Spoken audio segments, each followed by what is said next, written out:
Ready start.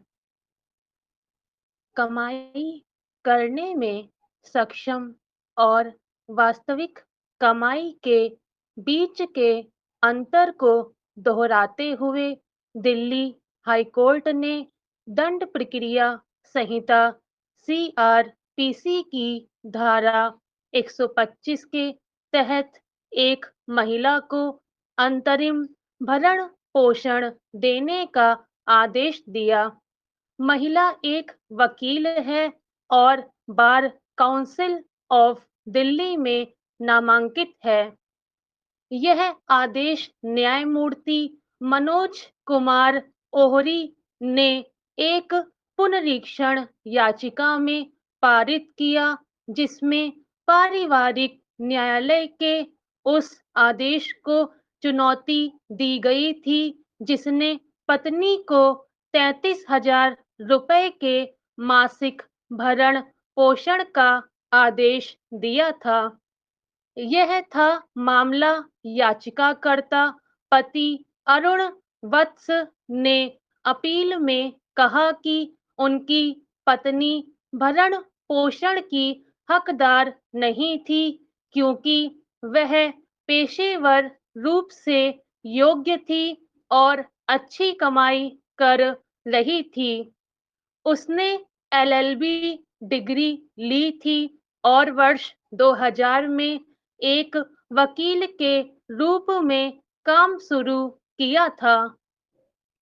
प्रतिवादी पत्नी ने कहा कि उसने अपनी शादी से पहले बहुत कम प्रैक्टिस की और वह अपने बच्चे की कम उम्र के कारण अपने पेशे को आगे बढ़ाने में असमर्थ रही। महिला ने आय का कोई स्रोत नहीं जमा किया और अपने पति के घर से बाहर निकाले जाने के बाद वह अपनी मां के साथ अपने नाबालिग बच्चे के साथ रह रही है। फैसला अदालत ने कहा कि भले ही अपीलकर्ता ने दावा किया कि उसकी पत्नी पर्याप्त कमा पा रही है, लेकिन इसके समर्थन में वह कोई भी दस्तावेज पेश नहीं कर सका। ऐसी परिस्थितियों में अदालत ने परिवार अदालत के आदेश में हस्तक्षेप करने से इनकार कर दिया।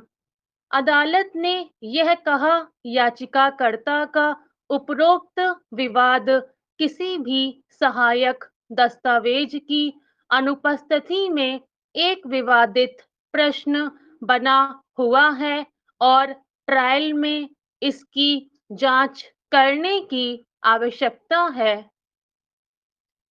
परिवार न्यायालय ने अधिरोपित आदेश में दर्ज किया है कि उत्तरदाता पत्नी और उसके नाबालिग बच्चे के पक्ष में भरण पोषण के रूप में भुगतान की गई कोई भी राशि विचाराधीन अवधि के लिए बच्चे को समायोजित करने के लिए उत्तरदायी होगी। उपरोक्त बातों के मद्देनजर मुझे पारिवारिक न्यायालय द्वारा पारित किए गए आदेशों में कोई अवैधता या विकृतता नहीं मिली।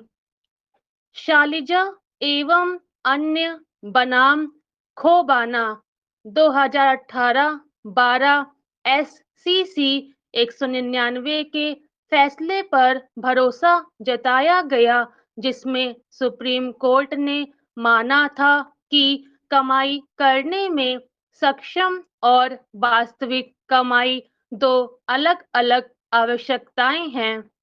इस फैसले ने स्पष्ट किया कि केवल इसलिए कि पत्नी कमाने में सक्षम है, परिवार न्यायालय द्वारा प्रदान किए गए भरण पोषण को कम करने के लिए यह पर्याप्त कारण नहीं हो सकता है विराम स्टॉप।